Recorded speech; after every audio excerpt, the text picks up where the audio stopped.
which makes a lot of interesting connections to do with the US policy towards Israel and the demise of the Kennedys. So, Iranian and Russian news banned in the UK, first by the telecoms cartel and then by Ofcom. And us, cancelled on for Bristol Community FM by the Bristol Mafia, but not cancelled here yet.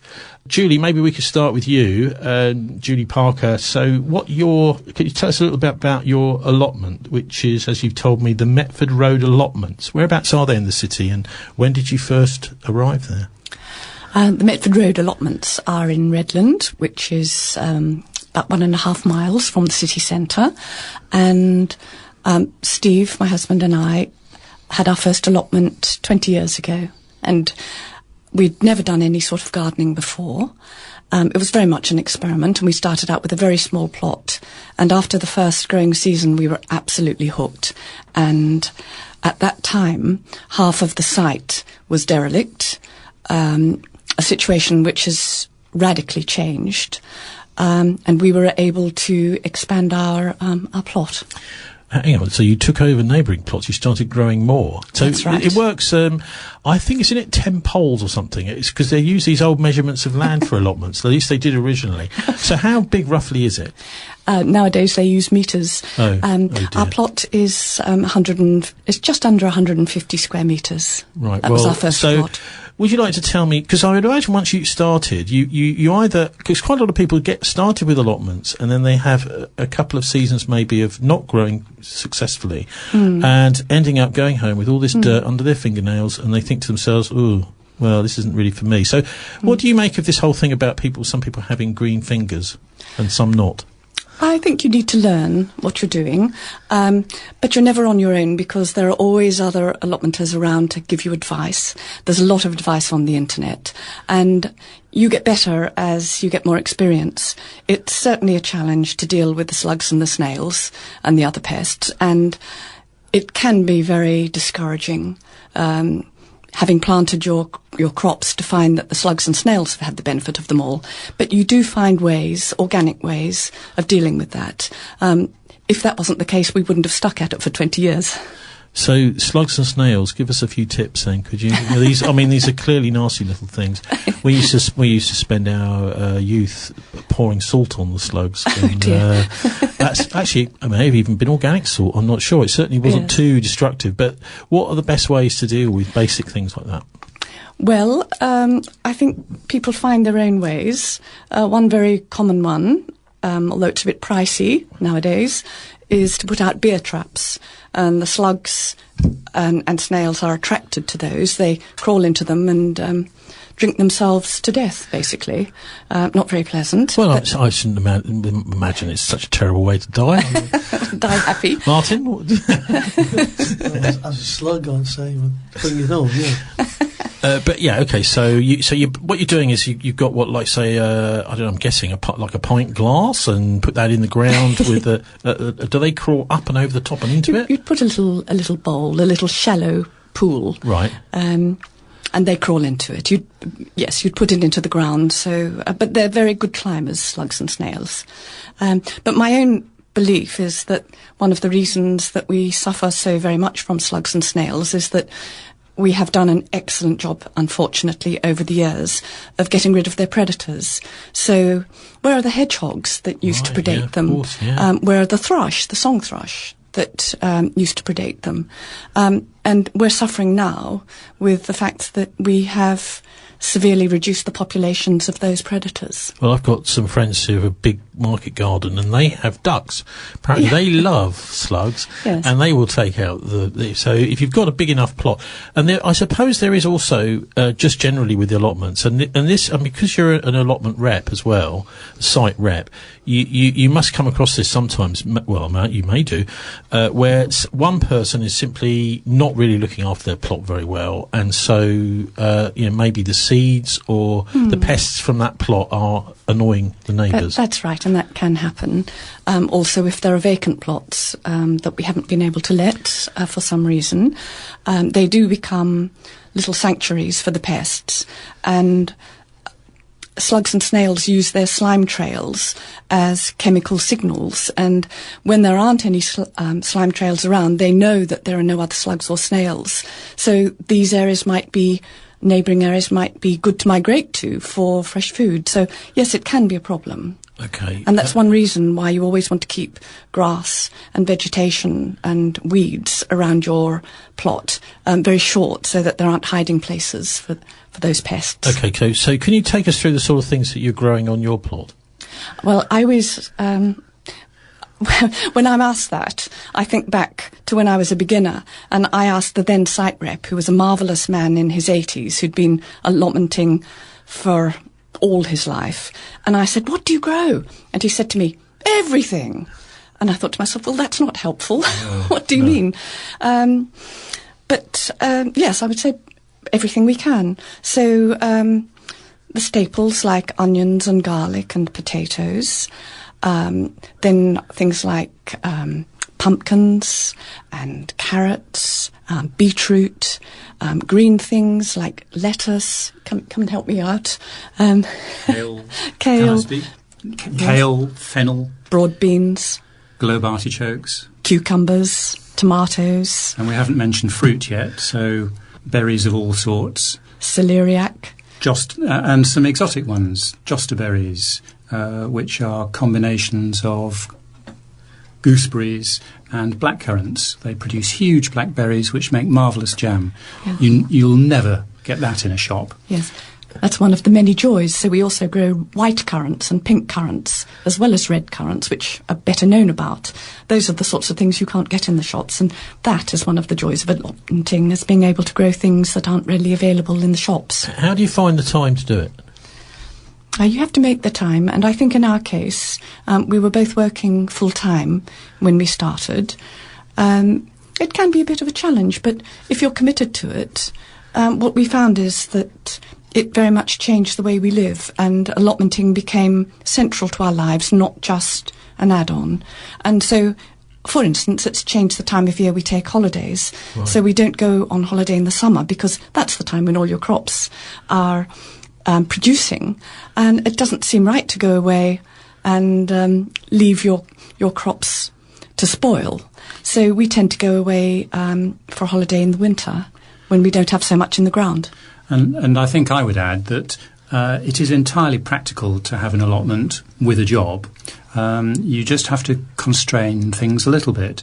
It takes some intensive time to knock things into shape, to get in control to start with. But once in control, the key thing is to go little and often. So every night after I'd come back from work, I'd go direct to the allotment, spend half an hour, perhaps less than that. And if you pull the weeds out when they're tiny, it's no trouble, takes no time. I think some people have the wrong idea and imagine that they can plant their seeds and come back 2 months later and harvest. And that just doesn't work, because the weeds grow faster than the crops you've got. And once the roots are intertwined, then it's a real mess to try and disentangle them. But keeping on top of it with a little time very frequently is the way. And that's the sense in which it has to become incorporated into life plans. And I think, along with what Julie said about us changing our life style to accommodate the growing, we changed the way we eat to accommodate the crops. So that now we don't eat beans except when beans are in season. And so every year, at this time of year, we start thinking, oh, it'll be 3 months till the beans come in, and we really look forward to that. And there is absolutely nothing like eating an in-season crop when it's at the peak of perfection in freshness and taste, and when you've not had it for a long time. Freshly shelled peas.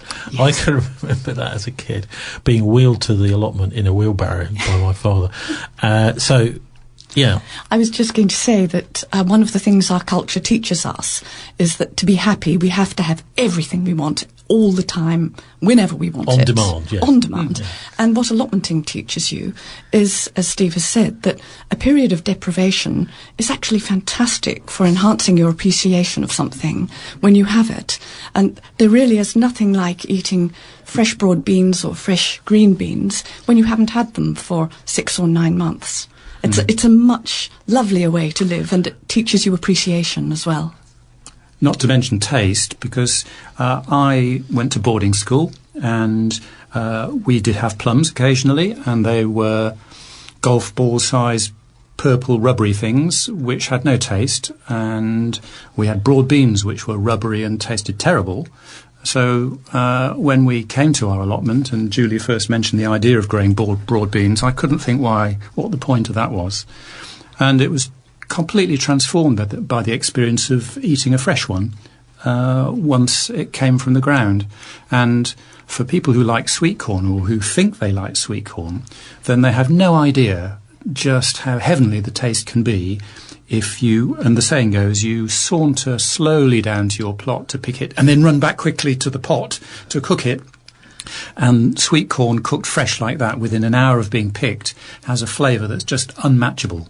What about failures? Have you had any, Yeah. you really All the put a lot of time. time and effort into a new kind of crop, or even one that's been there for a while, but at the end of the day, there's nothing to harvest, or it's just not worked at all? Oh, absolutely. That's all part of the time. magic, Yes. because every year there are failures of one Yeah. sort or another. And as the climate changes and the weather patterns become unpredictable, it reduces plants' ability to fight off diseases. So fungal diseases after a long wet period can knock out crops. We've really come to appreciate the role of farmers in the life of the country and the risks that they face in trying to bring crops in. So there are always failures, but also there are unexpected successes, and it's all part of this very complex system that we don't fully understand that goes on around us. And it's one of the entertaining things, is working out from one year to another, well, what can we do a bit differently this year? Thinking about it is part of the fun. And allotments really teach you humility, because you start out by growing, say, beans, and then next year you do all of the same things that you did last year when you had a successful crop, and you find it doesn't work. And that teaches you that there are other factors outside your control which are responsible also for growing your crops. And so it always keeps you humble. You always feel you have something to learn. You have to pay close attention to the variability of the seasons, because if spring is late this year, well, it's not going to be any use putting my seeds in the ground because it's still too cold. So you have to watch the seasons and learn from them and adjust your behaviour to have success. Yes, but we have this consultation going on now at Bristol around allotments. There seems to be almost something sort of last minute and maybe even perverse about the way that our Labour Mayor, Marvin Rees, has left this right to the very end of his tenure as Mayor, and he's going to leave it to the Greens to implement this, supposedly. So, Stephen, I know you've had quite a bit to do with the whole process. Can you just take us through what's been going on and where we are at down the road? How much of the picture do you want? Well, how did it start? When did you first hear there was going to be a new regime?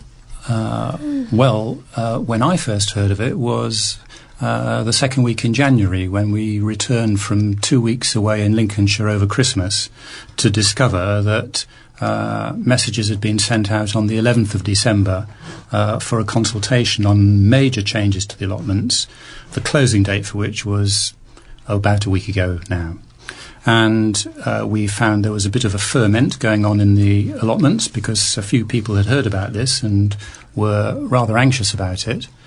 And so we then spent nearly 2 solid days getting ourselves acquainted with the facts and reading 45 pages of documents proposing widespread changes to fees and to the rules which govern allotments.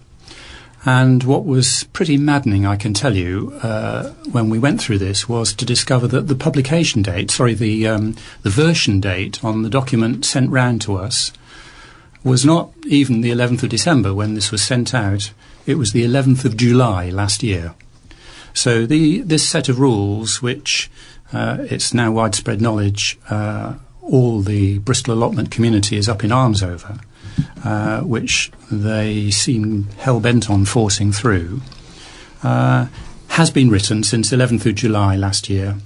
And none of us, tenants or site reps who will necessarily be involved in implementing these rules, and it's implicit will be tied into enforcing them to some degree, had been involved in it. So it's no wonder it's a mess. So when I stand back now and look at what has happened, it's evident that the main problems with the new proposals are that there are really startling rises to allotment fees. And one can accept that some rises need to occur. There's been a lot of inflation and there hasn't been a rise in the allotment fees since 2018. Though one might say that one might wonder what the allotment office, or rather the council, have been doing in not organising serial small rises that people can accommodate during that period. So there are startling rises which, given that more allotments are in the poorer parts of Bristol, these will fall disproportionately upon less wealthy people. And you'd think that it was one of the things that Marvin would be concerned about, but apparently not. After startling rises, I would say the next biggest thing is that there is a suffocating bureaucracy in this new set of rules. And one of the things that's been absolutely wonderful about the allotment community over the years is its informality. It is a very relaxed and friendly atmosphere. And because many people go there because they feel depressed or stressed, and they get relief from it in visiting their allotment, then having a bureaucratic set of rules, don't do this and you must do that, and you've got to measure 18 inches here, and that sort of environment doesn't sit well. If I can just chip in, because I can remember when I was working full-time here in Bristol back in around about the early noughties, a very stressful job, editing, and on a Thursday, a Friday, I could only really survive the day if I knew I was getting out of the city. There is something about city life, I think, which is quite oppressive, and we do need to reconnect with nature somehow. And so what you're saying about suddenly sort of surrounding this with this bureaucracy is a way of actually taking away so much of what is valuable about using an allotment. But on a contrary side, let me put this to you, that you are getting a lot of produce off that allotment.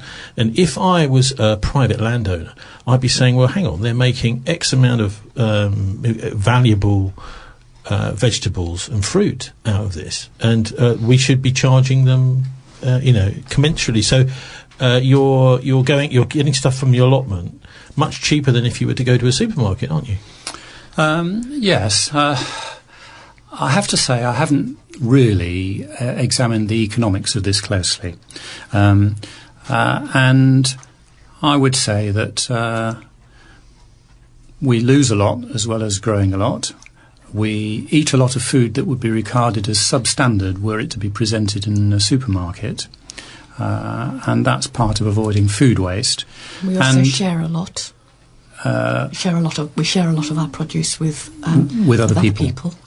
And I think, yes, one could say... They're taking a commercial view. OK, the council is not supposed to be a business, but they brought a lot of business people in as council officers, and they've got this kind of business mentality now, and they're looking at this as a cost centre.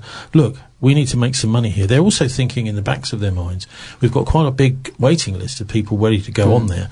There may be people here who, if we up the charges, they will leave. But the new people who want an allotment will pay those charges. So it's a kind of business decision, really. Oh, yes. I think you're right about the motivations. The council is short of money and they're looking to raise it wherever they can, and they see this as an opportunity in that respect. But I think I would say I'm more concerned with the equity of what their plans are, and especially the timescale with which this is being forced through. So, for instance, had they, when they wrote their rules document in July of last year, opened a discussion with us, which didn't have such terrifying timescales to reach a resolution over, I'm quite sure that we, with the practical knowledge we have in managing allotments, could work a scheme through with them which would meet their aims. We recognise that prices need to rise over time, and the allotment service itself needs money too to be able to provide the functions it gives to allotment sites. And there are various ideas that we could introduce which might make things more equitable. But we've had no time for that. The gun's against our heads. What's your sense of what the Green Party's attitude to this is? Because it looks as if they may well take over the running of the City Council in May and will be charged with implementing this. Go on. I think they are perturbed and disturbed by the manner in which this consultation has been carried out. And I think they specifically disagree with many of the proposals in the documentation. For example, many allotments have established trees and mature fruit trees, and we've been told, well, we must chop down our trees and we must keep trees to a height of 2.5 metres. Now, this is ignoring and, in fact, in contradistinction to the Council's very own rules on net zero and acknowledging the climate and ecological emergency, because allotments have a hugely important role in supporting biodiversity. And there's been a lot of research done on that. For instance, Professor Jane Memmott at Bristol University is a professor of ecology and a pollination expert, and her research has found that allotments are extremely important, perhaps the most important of all places, given our nature-depleted countryside, in harbouring wildlife, and especially pollinators. What about mental and physical health? This is something that, I mean, I'm a bit overweight. I'm not ashamed to say it. But if I was out on an allotment, it would be good for my physical health. Isn't this surely something that should be being encouraged? Because, I mean, I'm putting the business case to you just a minute ago, Stephen. Actually, a city council is not a business. It should not behave like a business. It should be the custodian of the city for the voters, for the residents. And surely, I mean, there is an argument to say that actually maybe people shouldn't have to pay anything for an allotment. If they're prepared to look after it and to actually grow food, to add to the city's food supply, then they should be given that for free. I'm not sure I'd agree You need to administer it, but we're paying our council tax for that sort of thing. Indeed. I think Julie's given a good outline of why allotments are valuable for biodiversity, and it's important to mention in that context that allotments are now recognised as one of the most diverse hotspots that there are, because of the variety of plants and flowers which are grown there to support pollinators and wildlife, and where we take land everywhere to build our houses on and put gravel driveways and astroturf our front gardens, we need allotments to have spaces where wildlife can live. Now, wildlife is an important part of the council's priorities. So are green lungs, oxygen for the air which comes from the trees, the cooling effect of trees which are on many allotments, the removal of dust from the air that tree leaves provide. Those are things soil which... stabilisation. Yes, these are things which are important for the council. But the things which upset me particularly is that many of the things which Mayor Rees bangs on about as being important, such as mental and physical health, are absolutely vital components of what goes on at allotments. There was one rather stroppy individual who used to come to our site. He's moved out of Bristol now, and he and I had a pretty spiky relationship to start with. And it wasn't until a little time had passed that I realised that he got so riled up in his job as a teacher that he needed to come and bash his anger out in the allotment after work in order to become a calm and sane man again. And he was absolutely lovely once he'd done that. But it was clear that it made an enormous difference to his mental health. We, as site reps, until Marvin Rees chopped the funding and closed Chandos House, which was the last residential rehab place for alcoholics and drug addicts in Bristol, made an arrangement with Chandos House for people who were recovering from drug and alcohol addictions to come to the site to work together. And for these men, they were mostly men, that was incredibly valuable as a part of their rehabilitation, in a sense, back into the community and normal life. So that's mental health. Physical health. I'm a GP, and it shouldn't need me to tell you that the activity that goes on in allotments contributes towards the 150 minutes per week of gentle activity that we are all recommended to do as part of maintaining good health and keeping ourselves out of the doctor's surgeries. So that's a priority of Mayor Rees as well. And yet he's got it into his head that allotment sites are little gardens for the well-off and the bourgeois to go and grow a few upmarket vegetables. And what he fails to realise is that allotments deliver the priorities that he has. Let's mention education next. We have a junior school close to us, the Westbury Park Junior School.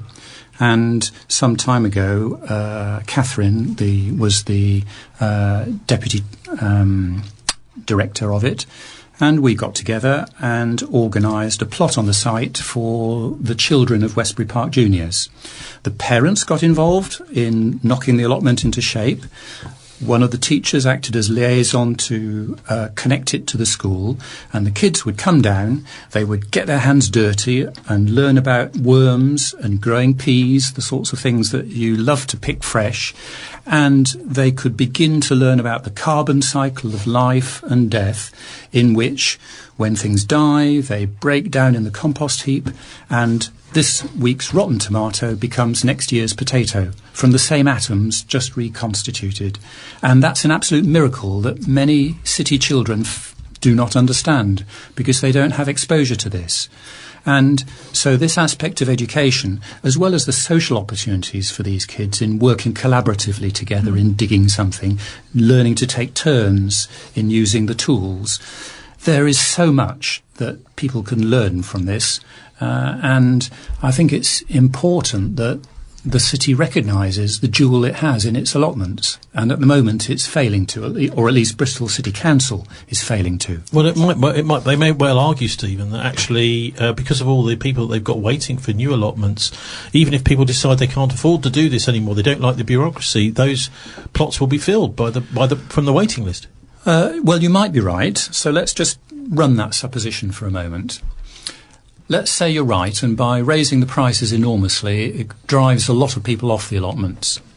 Well, what may come in after that is a lot of new people who can easily afford them. And what Marvin will have done by this device is to have selected the most wealthy to have allotment plots and ruled out the least wealthy. Now, is this the sort of project he's got in mind? Is this his real aim? I very much doubt it, but if that's the effect, then it's not a good thing. Well, he might say that's the reality today. Local government, since 2008 bailouts, the local government has got to be raising its income from somewhere. Yeah, I accept that the rents do need to rise, and I think that the Bristol allotment community recognises that too. I think the point is that there needs to be equity, and there needs to be an equalities impact assessment, which is a technical term for an evaluation of the relative effect upon poorer and wealthier people of changes which are proposed by government. And the Bristol City Council have promised one, but they failed to deliver it so far, and they're asking for the decision to be made before it's available. It's all arse about face. So we just heard about the school next door. You have a relationship with not just those as your neighbours. You have other neighbours that you've got relationships with, don't you? On your site. Well, yes, we do. For example, we have a bowling club near us, and they deliver their grass cuttings to us. Now, that would be a disposal problem for them, but we're happy to take their grass cuttings because we put it into our compost heap to biodegrade, or we use it as mulch, or we have various uses for it. That's a very fruitful relationship.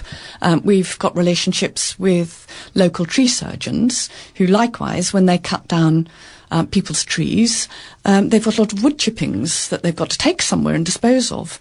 Instead, they can bring them to us, and you wouldn't believe how quickly they go, because they're very, very much sought after on allotments for a variety of different purposes. So what purposes? What can you use wood chippings for? Oh, well, you use it for paths to suppress weeds. Yeah, okay, You can use it as a mulch. Under fruit bushes, again with the same purpose of suppressing weeds, and ultimately it will rot down and provide nutrition in the soil, which the worms will take into the soil. You can also make them into what are known as hibernacula, which is a posh word for a place that you make that a slow worm, for example, might be able to hibernate in by mixing in leaves, wood chip and sticks. It provides warm places for slow worms and other creatures to hibernate in over the winter. Might I mention a couple of other things we've had from time to time, connections with cafe or restaurants to take coffee grounds. Again, a disposal problem for someone else, but perfect for rotting down and using in the allotments. Yes. I should say also that on our site, this isn't the case for all allotment sites, we have a community orchard. And I think I want to mention community groups in connection with this consultation, because they are one of the essential parts of a civilised society that are going to be seriously damaged by the proposals as they currently stand. So across Bristol, and the example in our allotments is this community orchard, which is 5 plots on the allotment site, which these stem from the days when half of the site was derelict, and a very enterprising German man was able to take over these 5 plots because of the condition of the entire site and turn them into the community orchard that it is now. So there are now a lot of mature fruit trees of all sorts, together with ponds and other things which are useful to biodiversity. And it's worked by a self-organising group of people. I think there are 35 or thereabouts involved in ours now, who come and work with each other to prune, manage this orchard and to share the fruit, organising apple pressings, for example, and some make cider. Now, this social activity brings people from different walks of life together. It's a community activity in which volunteers work together to give something back. It's connected to neighbours, to families, to us as allotmenters. They have a compost loo, which they make available to other tenants on the site. So it's an incredibly cohering part of the community. And there are many similar, differently organised. Everything is according to what's available locally. There are many different community groups across Bristol doing growing projects such as this, which allow people for little expense at the moment to participate in a community activity and to share food. Now, the rules, when they're changed, will, for instance, regard any assembly of more than 12 people together on an allotment site as an event. Moreover, an event has to have permission obtained from the council, and an event is chargeable. So when, for instance, Julie and I organise a communal clear-up on our site, we do this seldom now because the site's now in pretty good order, but we did quite a few of those when we first started, where lots of people gather together and tidy up the allotment and collect litter. We're going to have to get permission to do that, and we're going to be charged for the privilege. Martin, this is sounding to me, this idea of gatherings of more than 12, a little bit like something like the Criminal Justice Act, where the idea is that there may be unlawful assemblies going on Bristol's allotments.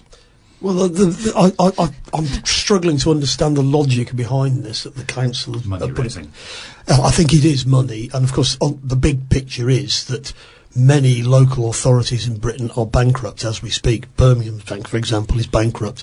Liverpool's in special measures. The Daily Mirror on Monday this week published 25, they think, local authorities around the country are on the verge of bankruptcy. That's right. Coming into the new financial year this April. The whole weight of austerity was landed on local authorities. and that was a political decision by the central government, because of course it means that Labour Mayor Marvin Rees has to do the nasty stuff, and they can say, look at terrible Marvin Rees and what he's doing. Yes. Of course he also has got a responsibility to explain to people what's underlying all of this. But I think something like this is actually rather symbolic, because we have got an election coming up in May. All of the issues of the positive aspects of allotments you have laid out very clearly, and it's going to be an issue in the election, as it should be. Yes. And I think that, but the problem is when the Greens do take over the council, as I suspect they will, they're going to have exactly the same problem with no money that the existing council has got. Well, one of the things that Guy Portney, a Green councillor who was on here a couple of weeks ago, was saying, he said what he was disappointed with these proposals is that the council actually has a lot of land around the city, little bits of land. He was saying, well, actually what we'd like to see is some of these lands be opening new allotments. That's a good way to deal, he was suggesting, with the backlog and the waiting list. Yes. I don't know details, so I hesitate in being too didactic about this, but it is also my understanding that there is allotment. There is land that could be used for allotments, which is currently underused. What I don't know is what the management or financial implications of that are.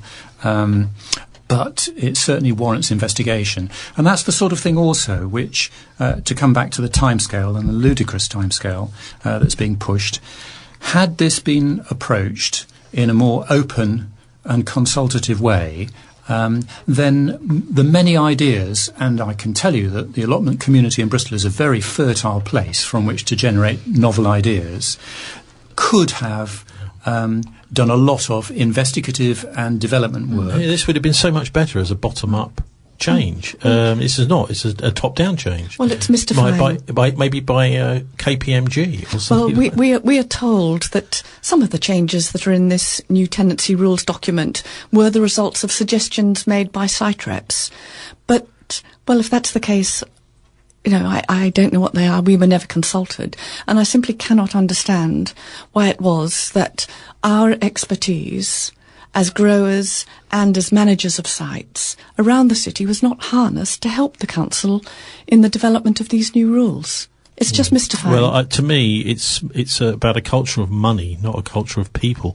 That's the difference, and it's something that we see so much in the world today, that some of the decisions that are being made seem to be just simply financial decisions rather than seeing people as a resource to galvanise their support behind something. You might well find you don't have to pay a penny if everybody's behind it. Anyway, look, we started talking about the whole sort of consultation process and procedure, the timeline. Can you just tell us where we're heading now and when there's going to be some sort of final implementation of this if it takes place? Yes. Where things are now is that the period for public opinions and comments to be made closed yesterday. And according to the council's website, there should now be a period of review and analysis before the final results. This is what you can find on Ask Bristol, which is the way the council interacts with the public and consults.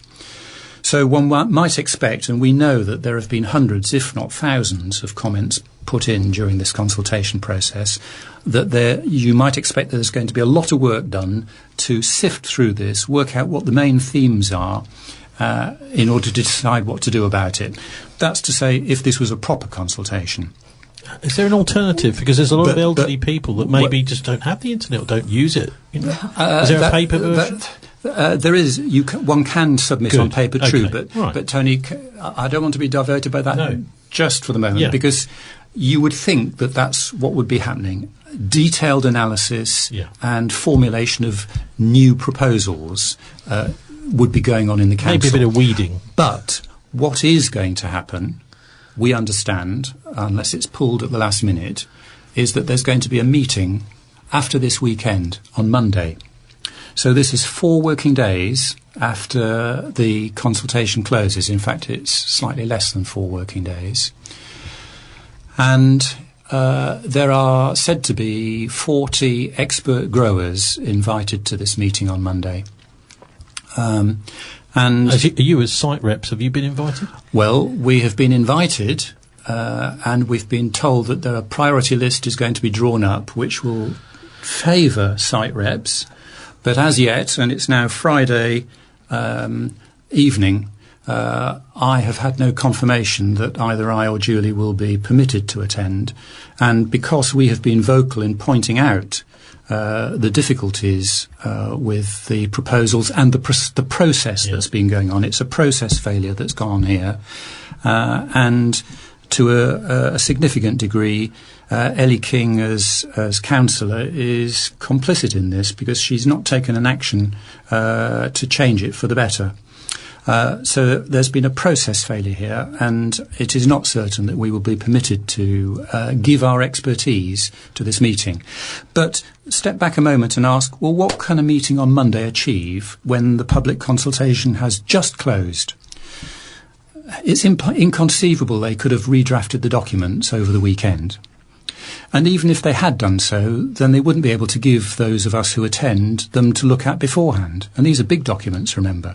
So therefore, I can see only two possibilities for what might happen at this meeting on Monday. Number one is that they hand out the same documents and say, give us some comments on them. To which I would say, isn't that what the consultation that's just been running for 6 weeks is about? We've been giving you our comments. This is a pointless duplication exercise. So, no point. The second and more sinister possibility is that they may ask us to rewrite the document on the hoof. There are 40 people. Let's take 6 groups of 6 people, each given 6 pages. Go and write a document and give us it better. Now, if that happens, then that will completely sidestep the consultation. Yes, it will produce a document at the end of the day that's better than the current one, but it completely subverts the public consultation that's been going on and ignores the views of everyone who has poured love and effort into this. And I've seen in your hand, Tony, the submission by Thingwall Park Allotments, which is one of the biggest sites in Bristol, who consulted. They have 300 tenants. They consulted 60 of them who came to a meeting, and the site rep there has condensed that into a brilliant summary of the themes and detailed problems and proposals for approval. In fact, just the sort of job the council should have been doing had it started this last year. And all that will be wasted if in this meeting on Monday the people who managed to get into the room are asked to redraft the document. So it seems a pointless exercise, a damaging exercise, in fact, because it will reduce trust through handling it in this way. And what's more, it's directly contrary to what Ellie King, the councillor, promised to the Allotments Forum on the 24th of January, when, during what was rather a turbulent meeting, and many allotment plot holders expressed very strong views, and a motion was carried 50-3, saying that the Allotments Forum for Bristol regarded the consultation as a failed one, a process failure. Ellie King agreed to a proposal, in fact it was me who made it, that this meeting on Monday be postponed until they had had time to do a proper job of redrafting the documents based upon the consultation comments received. That's the obvious way to do this correctly, and by not doing this, Ellie King and the Bristol City Council are really failing the people of Bristol. Well, not only that, many allotmenteers will be thinking, what is the point of meeting with these people, where when ways forward are agreed at those meetings, then they're then ignored? Well, it is very disappointing, yes. And I mean, I have to say that I know of many other site reps across Bristol, and we're gradually getting together with an email group and WhatsApp groups to talk to each other in a way which hasn't happened before. I've learnt from many of them that they're not going to go to Monday's meeting because they think it's completely pointless for the reasons I've given. And that's a bit upsetting, really, because these are intelligent people who could be making the good suggestions. Well, not only that, you're giving your time for free. Well, yes, it's not just that, but I think there is something sort of almost mentally damaging about that. When it's almost like a kind of abusive relationship. Hang on, we're donating our time here to sort out these allotments to make sure that everything is working nicely, and in return, we're being told we're agreeing something, and then we're being told, actually, no, we've changed our mind behind your back. Yeah. Well, you're right, it is upsetting, but it is upsetting, but I don't want to dwell on that. No, it's true that site reps save the council hundreds of thousands of pounds a year by doing work on a voluntary basis that the council would otherwise have to pay for. So we're responsible for assigning plots to tenants or prospective tenants on the waiting list when plots become vacant. Now, if we weren't doing that, the council would have to do it themselves. It's simply not viable that the service could run without the contribution of site reps.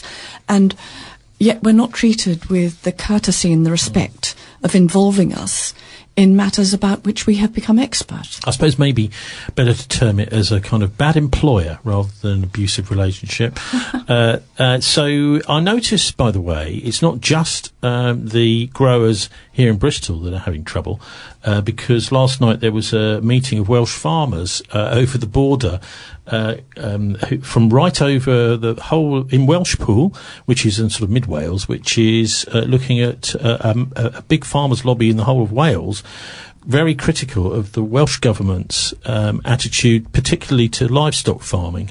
And although there is this sort of campaign now to say, well, actually, livestock farming isn't the best, the fact of the matter is we have also going on the continental Europe this week, enormous protests, particularly in France, a blockading of Paris, doing things like ripping up railway lines to stop trains getting in and out of Paris, because in a way, the farmers are saying, look, if you're going to treat us like this, you're going to starve. This seems to be their attitude. Obviously, that's not the case for allotment holders, but there seems to be a wider problem, actually. It's not just about Bristol's allotments. It's about the way that we ensure that the food system operates. If we go back far enough, actually, you'll find the first civilizations grew up once farming and food production was organised. And it seems that there's almost I don't know if either of you want to answer this as an awkward question, but almost a kind of counter move against people growing their own food.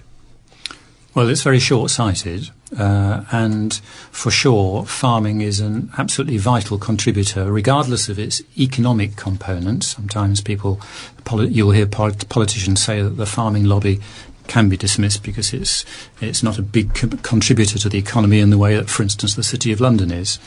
But, as you say, when there's no food in the shops or on the table, then things will get pretty dicey. And we have a big and increasing population in Britain. We already are well short of our sustainability in our food growing capacity. We're forced to import. And farming has the ability to be both damaging if it's heavily industrialised, or beneficial.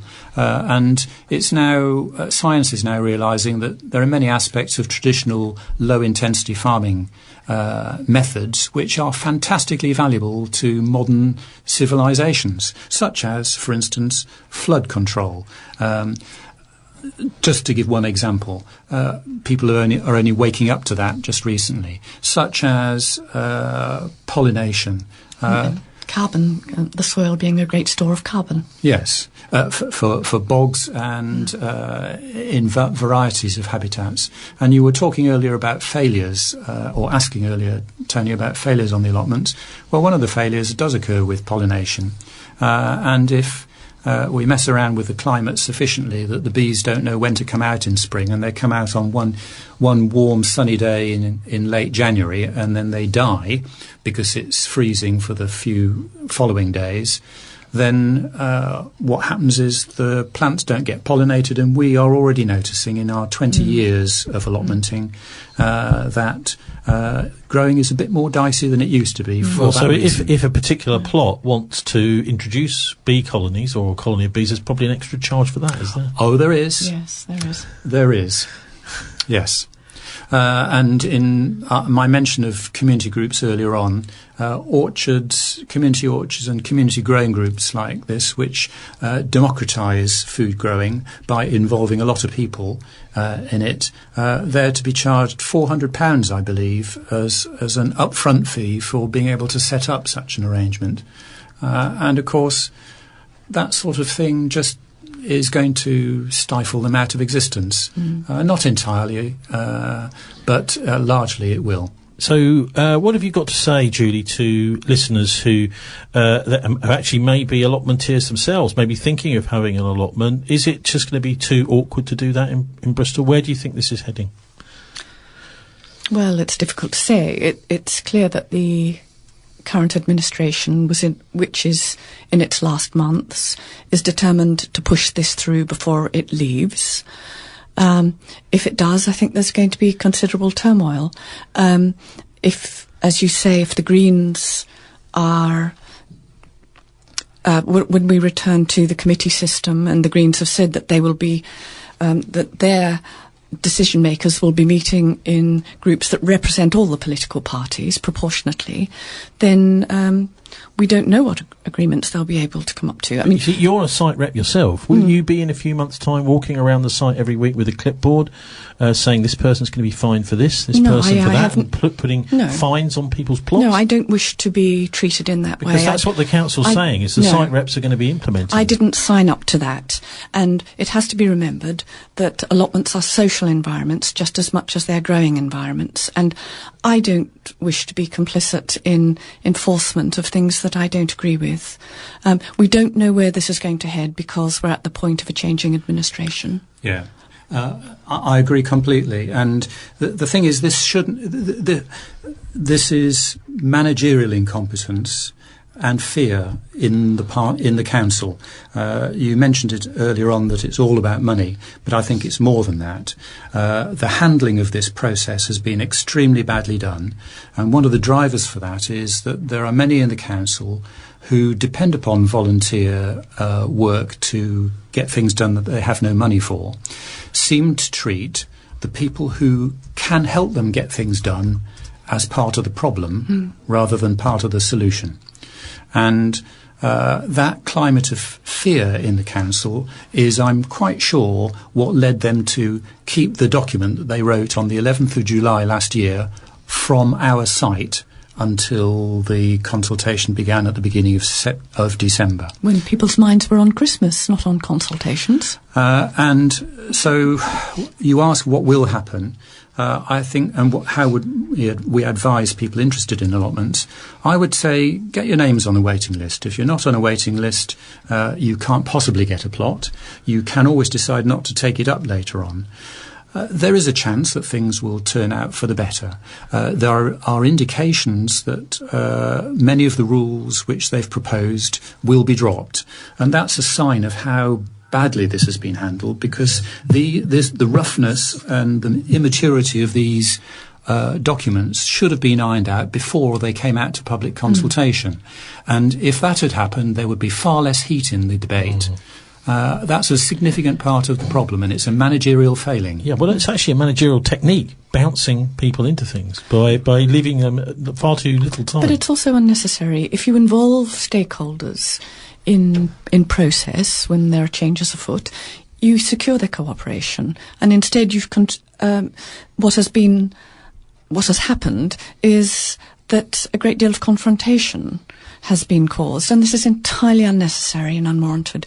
And it's not rocket science. There are much, much better ways of going about the management of change. We've known that for many years. It's widely practiced in Scandinavian countries, and it's an utter failure that we don't do it in this country. So have you got a sort of a site for Bristol Allotmenters? I think there is a Facebook, but I mean, I don't really see Facebook as a proper website. Do you have a website? For Bristol Allotmenters? For Bristol Allotments or site and reps? For the campaign, I suppose. Oh, well, for people who are wanting to be involved, then I think probably Bristol Allotments Resist is the group to go looking for. You can Google and find, and there's a very active WhatsApp discussion group, a number of them in fact, there, so you can find out information in that way. I am trying to bring together the site representatives across Bristol, and if there are any site reps who happen to be listening who as yet have not joined up to the group that connects us, I would strongly encourage you to do that, because it is only a good thing that we talk to each other. In doing so, we will normalise our opinions so that the more extreme will move towards the centre, and it will then enable us to form a collective view on things, and that can be very powerful. Yes, and there's a WhatsApp group, and for those who are not on WhatsApp, there's a Google group that you can join. Fantastic. Well, Stephen and Julie, thanks ever so much for joining us. The idea that they have to make money and that this is a managerial failure, I think it needs to be sort of re-emphasised in spades, if I'm allowed to say that. We've had 100 million or so spent on the Bristol Beacon, an enormous overspend part of that as well. We had something like £40 million poured down the drain on Bristol Energy. We've just had, and we go on to another topic now, £5.5 million has been spent on the totally unnecessary evacuation of Barton House. And to cap it all, Max Walsh at ITV West this week has exposed that the council knew that they were going to have to evacuate people if they didn't do anything a year ago. It's been revealed Bristol City Council knew the Barton House tower block had structural issues more than a year.